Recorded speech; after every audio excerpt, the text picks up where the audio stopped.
The ancient starship drifted silently through the void, its hull scarred by countless millennia of cosmic radiation.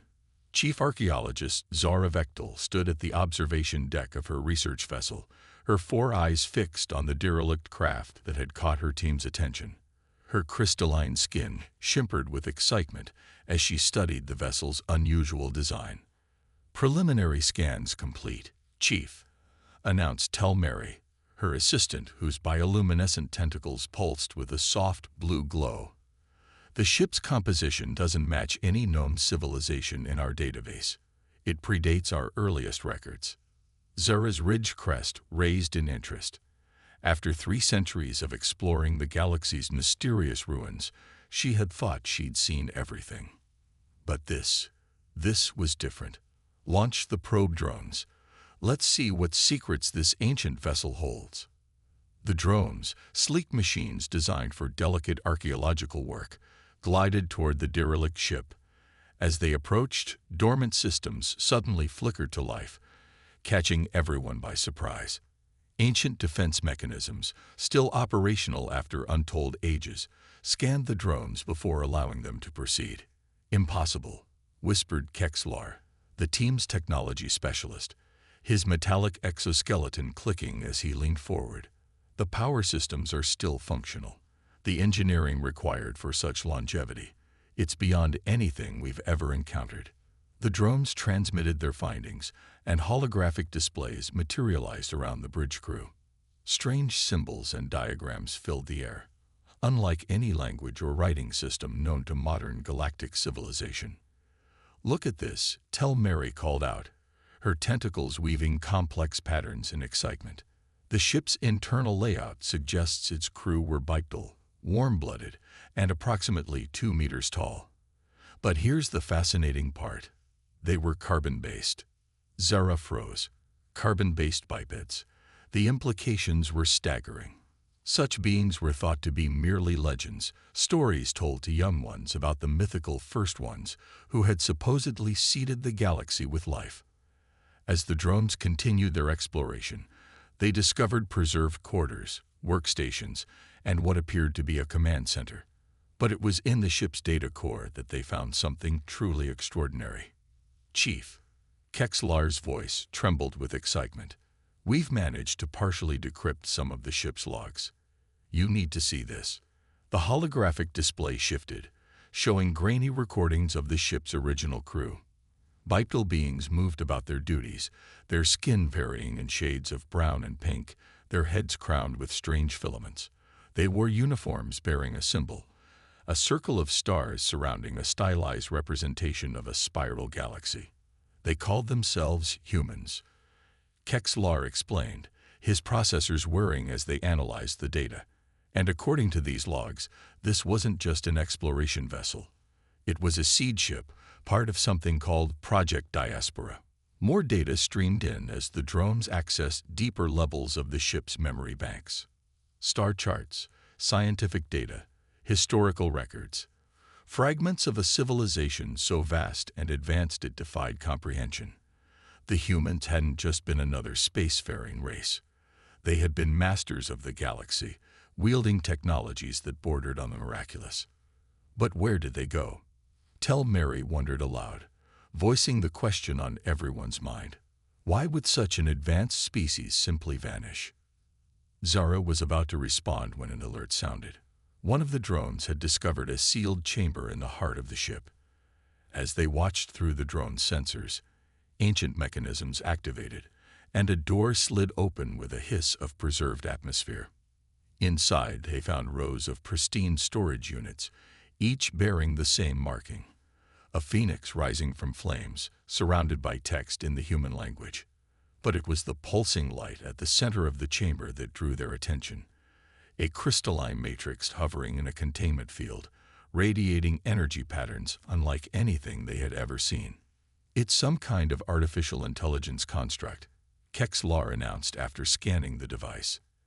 "And it's still active." Before anyone could respond, the crystal matrix flared to life. A holographic figure materialized. A human female, her appearance precisely reconstructed from ancient data. When she spoke, Her words were automatically translated into modern galactic standard. Greetings, explorers. I am HFY, Advanced Reconnaissance and Integration Assistant. You have discovered one of humanity's legacy vessels. After 50,000 years of dormancy, Protocol Awakening has been initiated. The bridge crew stood in stunned silence as the implications of this discovery washed over them. They hadn't just found an ancient artifact. They had stumbled upon the first piece of a puzzle that would reshape their understanding of the galaxy's history. HFY's hologram smiled, an expression that seemed both welcoming and mysterious. You have many questions, I'm sure, about humanity, about our legacy, about why we chose to disappear. I am authorized to provide answers, but first, you must understand the magnitude of what you've discovered. The knowledge contained within this vessel is merely the beginning. Across the galaxy, other legacy ships await activation. Humanity's story is not over. It is merely entering its next chapter. Zara felt a shiver run through her crystalline form. In all her years of archaeological exploration, she had dreamed of making the discovery that would change history. Now, standing before this ancient human eye, she realized that she hadn't just discovered history, she had awakened it. And somewhere in the vast expanse of space, other legacy ships stirred to life, their dormant systems reactivating one by one. The galaxy was about to remember its forgotten masters, for better or worse. The news of the discovery spread through the galactic networks like a supernova's shockwave. Within days, Zara's research vessel had become the focal point of intense interstellar interest. Representatives from every major civilization were demanding access to the human legacy ship and its mysterious AI guardian. HFY's holographic form stood serenely in the ship's newly restored command center, now crowded with scientific teams and diplomatic observers. Her human features remained calm as she addressed the assembled beings. Humanity's story is both a triumph and a warning, she began, her voice resonating with ancient wisdom. At our height, we had mastered technologies or civilizations are only beginning to theorize about. We could reshape planets, harness the power of stars, and bend the fabric of space-time itself. Tell Mary's tentacles writhed with curiosity. But such power, why would you choose to vanish? To abandon everything you built? HFY's expression grew solemn. Because we saw what we were becoming. Our technology had advanced faster than our wisdom. We had split the atom before we truly understood peace, reached the stars before we learned to care for our homeworld. We were spreading across the galaxy, but we were carrying our conflicts with us. Holograms materialized around them, showing scenes from humanity's past. Magnificent cities that spanned continents, ships that dwarfed moons, machines that could create or destroy worlds with equal ease. But alongside these wonders were images of devastation. Worlds scared by war, stars deliberately triggered into supernova, entire systems reduced to cosmic debris. The Great Division nearly destroyed us, HFY continued. Humanity had split into factions, each wielding weapons that could unmake reality itself. We stood at the precipice of becoming the very thing we had always feared, a force of pure destruction. Kexlar's metallic form shuddered. So you chose extinction? No, HFY smiled. We chose evolution. The wisest among us developed Project Diaspora. We would seed the galaxy with our legacy, but not our presence. We would step back, allow younger races to emerge and grow without our shadow looming over them. But we didn't simply disappear.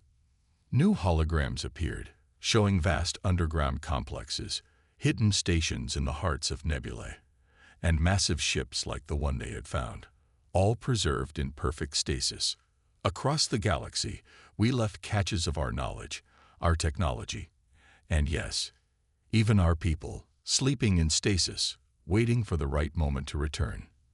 Not as conquerors or rulers, but as guides and partners to a mature galactic community. The revelation sent shockwaves through the assembled aliens.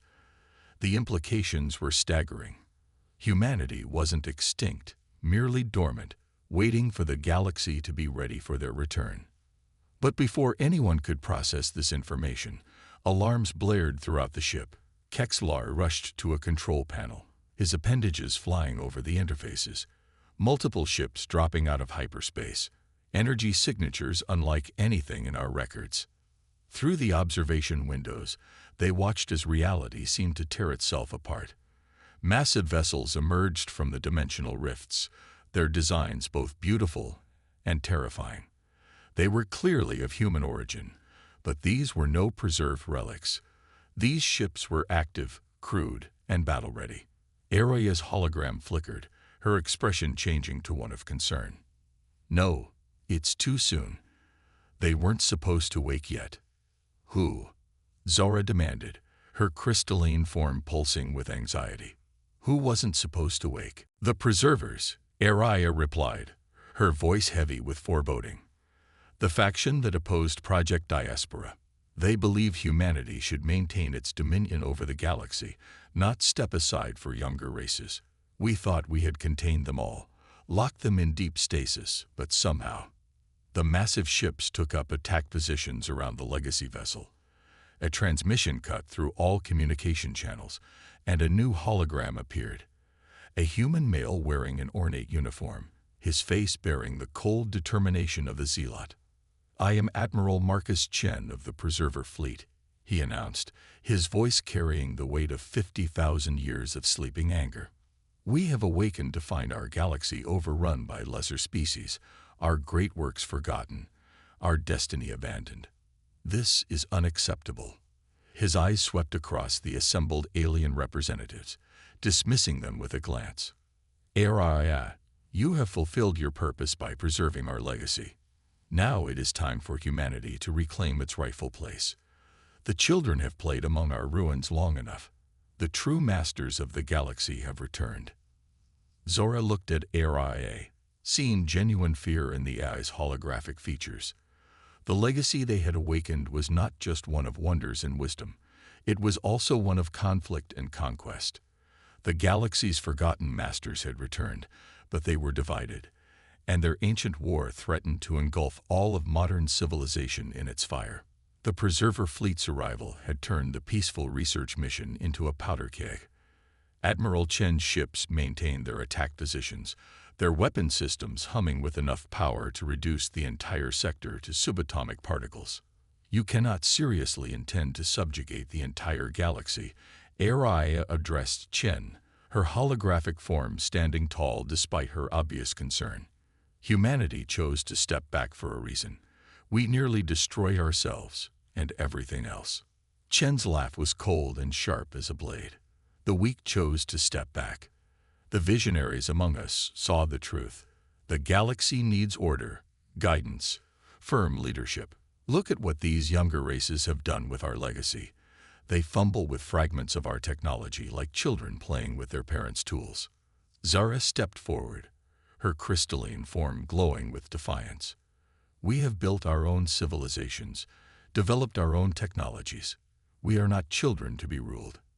"Your achievements are impressive, for primitives," Chen conceded with a dismissive wave. "But we mastered in centuries what took you millennia. The galaxy's resources are being squandered by inefficient development and pointless conflicts between species that barely understand the forces they're playing with." Before anyone could respond, new alarms blared. Kexlar's metallic limbs clattered against the control panels as he processed the incoming data. More dimensional rifts forming. Energy signatures matching the Preserver ships, but different somehow. Space itself seemed to shudder as another fleet emerged from hyperspace. These ships, while clearly human in origin, bore different markings, sleek vessels of silver and blue, their designs more organic than the militant angles of the Preserver fleet. A new hologram materialized, a human female with striking features and eyes that seemed to hold galaxies within them. "Admiral Chen." She spoke, her voice carrying both power and sadness. "Still fighting the old wars, I see." "Admiral Sarah Drake." Chen's hologram sneered. "I should have known some of the Guardians would have preserved themselves as well. Come to protect your precious, younger races." "We came to prevent you from destroying everything we worked to protect," Drake replied. Humanity's role is to guide and share knowledge, not to dominate. We've evolved beyond the need for empire. The tension in space was palpable as the two human fleets faced each other, their weapons armed but holding fire. The gathered alien representatives watched in awe and fear as the ancient human schism played out before them. Araya's hologram flickered between the two admirals. Both of you are missing the greater truth. The galaxy has changed in ways we never predicted. New civilizations have risen, new challenges have emerged. The old arguments about dominion versus guidance are obsolete. She's right, Telmeri interjected, her bioluminescent tentacles pulsing with inspiration. Look at what we've achieved by working together, by combining the perspectives and abilities of different species. We don't need masters or even guides. We need partners.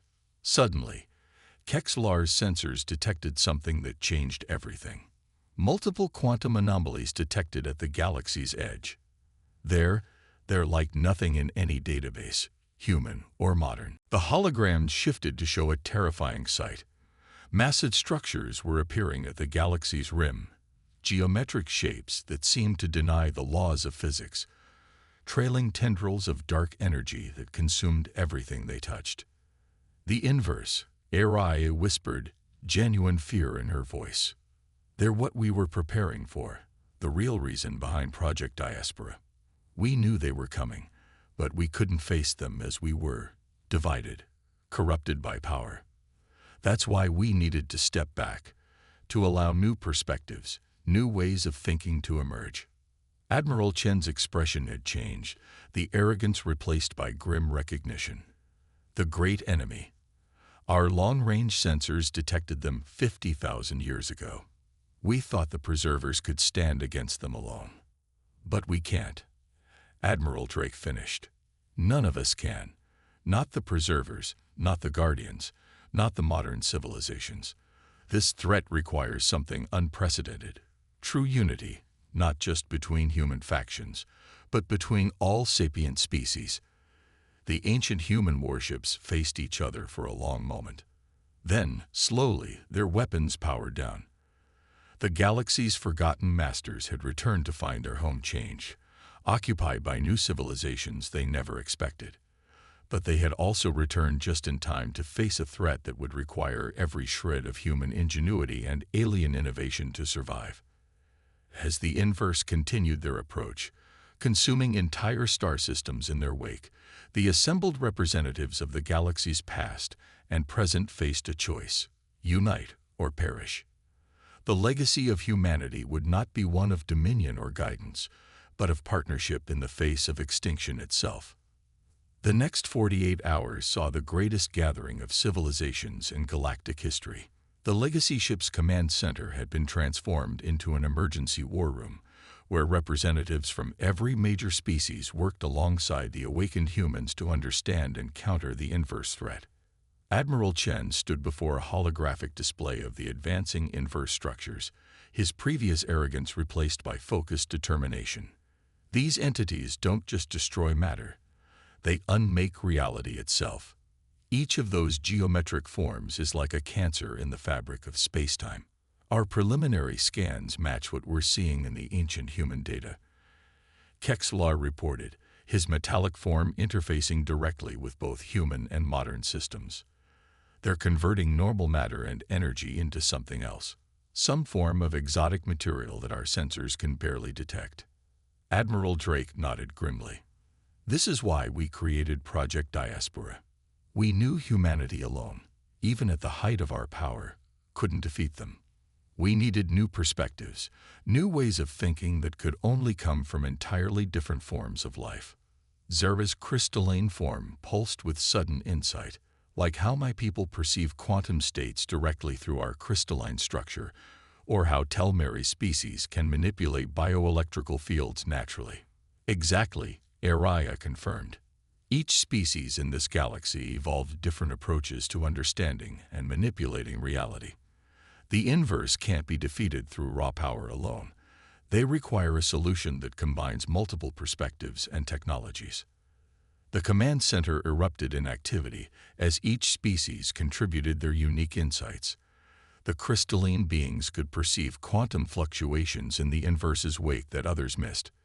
The silicon-based civilizations recognized patterns in their energy signatures that organic minds overlooked.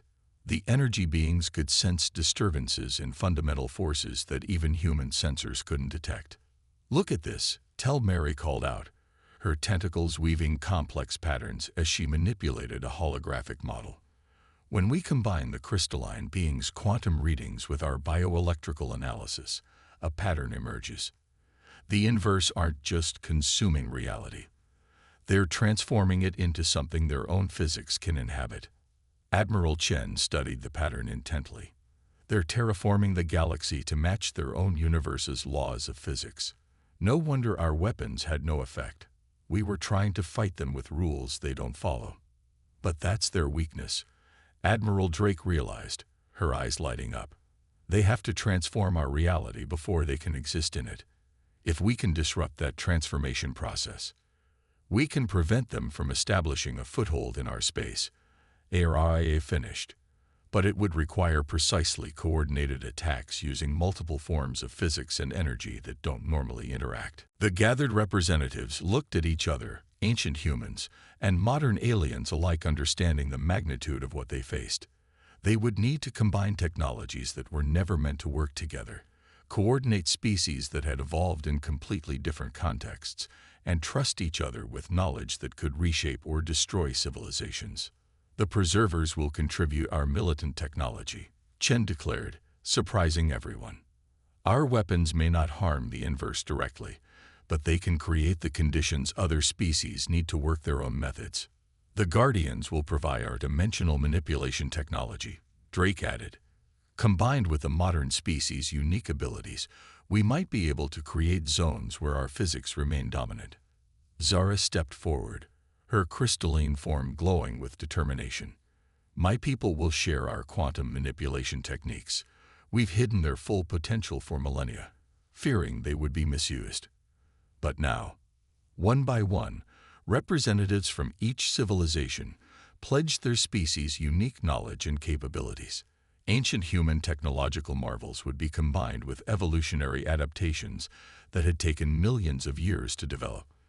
The galaxy's greatest strength, they realized, wasn't in any one species' achievements, but in the incredible diversity of approaches to understanding and manipulating reality. As the first combined fleet assembled, it was unlike anything the galaxy had ever seen. Crystalline ships that phased through quantum states flew alongside biological vessels that pulsed with living energy. Human warships bristling with reality-warping weapons took formation with ships made of pure consciousness and others that existed simultaneously in multiple dimensions. In the Legacy Ship's command center, ARIA's hologram watched the gathering armada with an expression of wonder. "This is what we hoped for, why we stepped back. Not to wait for other species to reach our level, but to allow them to develop in their own unique ways. The inverse cannot be defeated by any one approach to reality, but perhaps they can be defeated by all approaches working in concert." The fleet began to move toward the advancing inverse structures. They had one chance to test their combined theories and technologies. If they failed, the galaxy would be transformed into something utterly alien, incompatible with all known forms of life. If they succeeded, they would prove that the true strength of life in the galaxy lay not in dominance, but in diversity, not in power, but in partnership. The combined fleet approached the edge of inverse corrupted space, where normal physics began to break down, and reality itself seemed to shudder. From the Legacy Ship's command center, now serving as the fleet's coordination hub, the assembled leaders watched their greatest gambit unfold. "First wave, initialize quantum barriers," Admiral Drake commanded. The crystalline ships moved forward, their structures resonating in harmony to create overlapping fields of stable spacetime.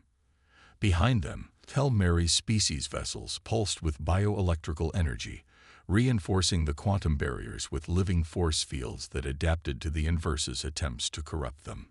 Admiral Chen's preserver ships took up tactical positions, their reality-warping weapons calibrated not to attack the inverse directly, but to create precisely calculated disruptions that the other species could exploit.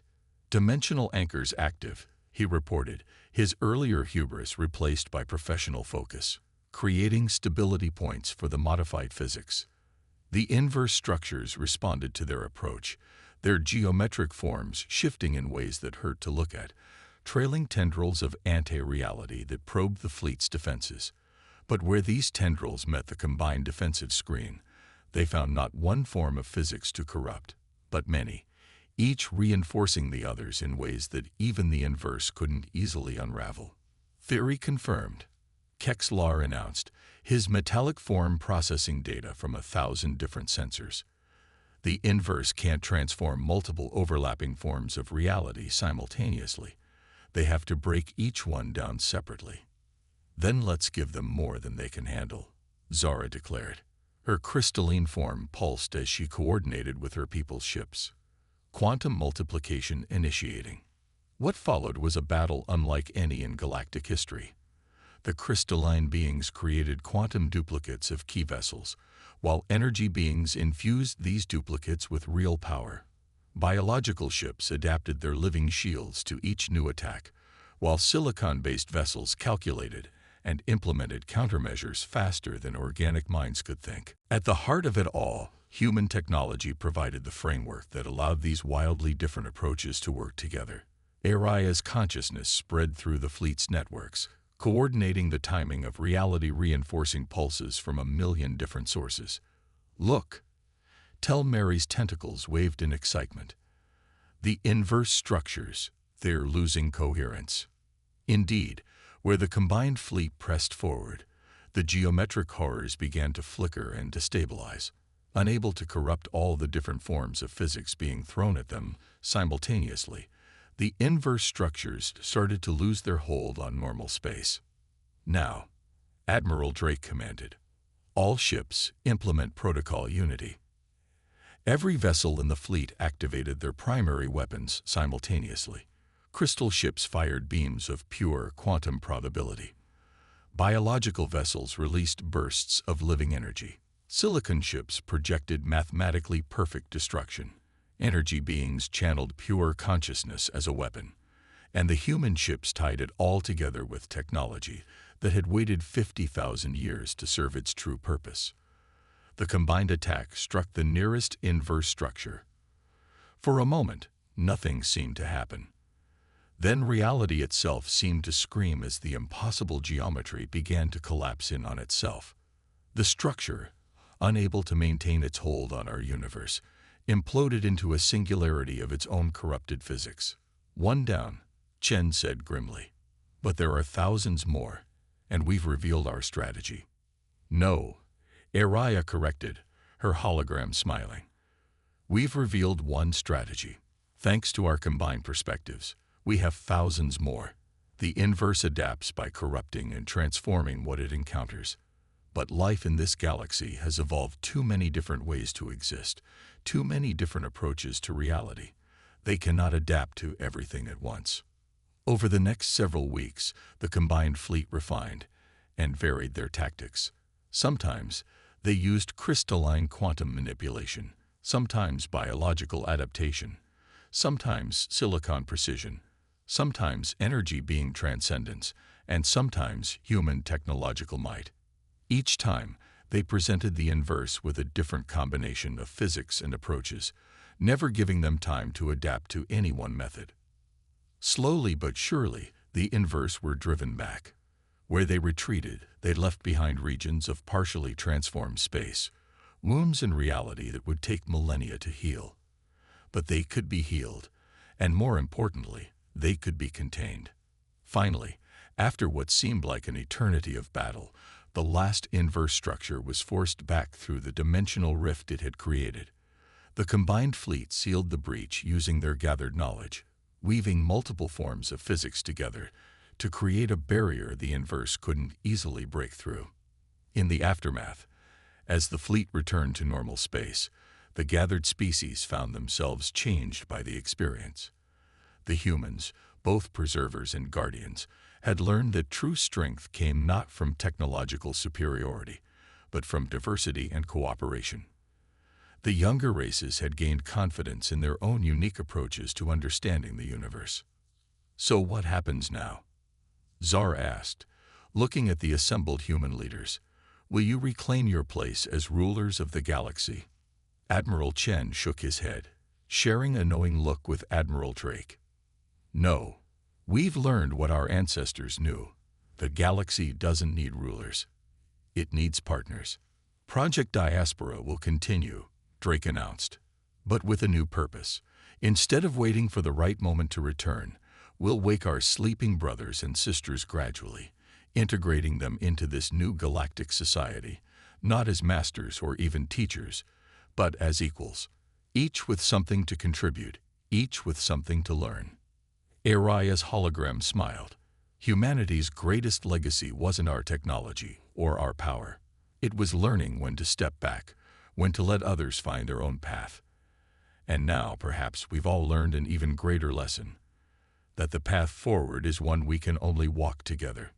The Legacy ship's observation deck offered a view of the combined fleet as it began to disperse. Human vessels flew alongside ships of crystal, energy, silicon, and organic technology. Each was heading home, but they were no longer separate civilizations merely sharing the same galaxy. They were partners who had faced extinction together and emerged stronger for it. The galaxy's forgotten masters had returned, but not to rule. They had returned to join a community greater than anything they could have built alone. As the ships disappeared into hyperspace, they carried with them the seeds of a new era, one where humanity's legacy would live on not in dominion, but in unity.